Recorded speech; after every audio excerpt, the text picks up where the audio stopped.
नमस्कार मंडळी, आज आपण या व्हिडिओमध्ये मऊ लुसलुशीत इडली कशी बनवायची हे बघणार आहोत। त्याच्यासाठी आपल्याला साहित्य लागणार आहे।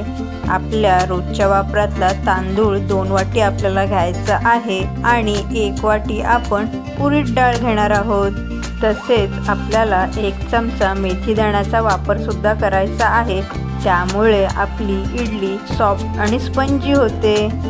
आता आपण डाळ, तांदूळ आणि मेथी दाणे पाण्याने धुवून घेणार आहोत आणि तसंच पाणी टाकून 8 तास भिजत ठेवणार आहोत। आता आपले 8 तास झालेले आहेत। आपण मिक्सरच्या भांड्यामध्ये डाळ, मेथी दाणे आणि तांदूळ घेऊन बारीक वाटून घेणार आहोत। आपल्याला सर्व साहित्य अशा प्रकारे बारीक वाटून घ्यायचं आहे। तुम्ही बघू शकता, आता आपले सर्व साहित्य बारीक वाटून झालेलं आहे। आता आपण हे 8 तास तसंच ठेवून देणार आहोत। आता आपण इडलीच्या भांड्यामध्ये पाणी टाकून ते गरम करण्यासाठी ठेवून देणार आहोत। तुम्ही मी सांगितलेल्या प्रमाणाचा वापर करून नक्कीच मऊ आणि लुसलुशीत इडली तयार करू शकता। तुम्ही बघू शकता, आपलं बॅटर छान रेडी झालेलं आहे आणि त्याच्यामध्ये आपण चवीप्रमाणे मीठ टाकून घेणार आहोत आणि ते पण आपल्याला चांगल्या प्रकारे मिक्स करून घ्यायचं आहे। आतापर्यंत व्हिडिओ आवडल्यास लाईक करा, शेअर करा आणि सबस्क्राईब करा। आपल्याला इडली सॉफ्ट आणि स्पंजी हवी असेल तर पीठ एकाच दिशेने चांगल्या प्रकारे फेटून घ्यायचं आहे। आता आपण इडलीच्या भांड्याला तेल लावून घेणार आहोत, त्यामुळे इडली आपली भांड्याला चिकटणार नाही आणि सहजपणे काढता सुद्धा येईल।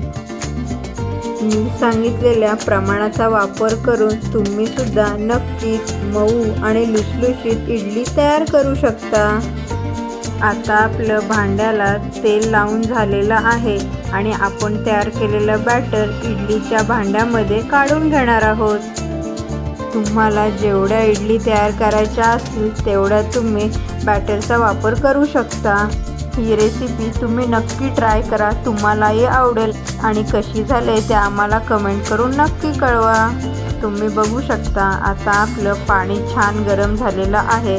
त्याच्यावर आपण इडलीचे साचे ठेवून देणार आहोत आणि झाकण देऊन 20 मिनिटं चांगल्या प्रकारे ते वाफवून घेणार आहोत।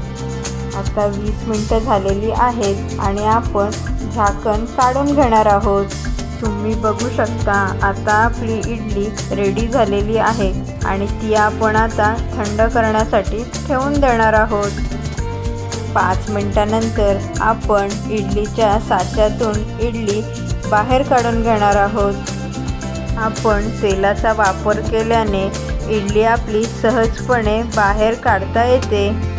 आता आपण इडली एका प्लेटमध्ये काढून घेणार आहोत आणि सांबार चटणीसोबत सर्व करणार आहोत। तुम्हाला इडली जास्त कशासोबत खायला आवडते आम्हाला कमेंट करून जरूर कळवा। फॉलो करा मराठी कल्चरला अशा मस्त आणि सोप्या रेसिपीजसाठी।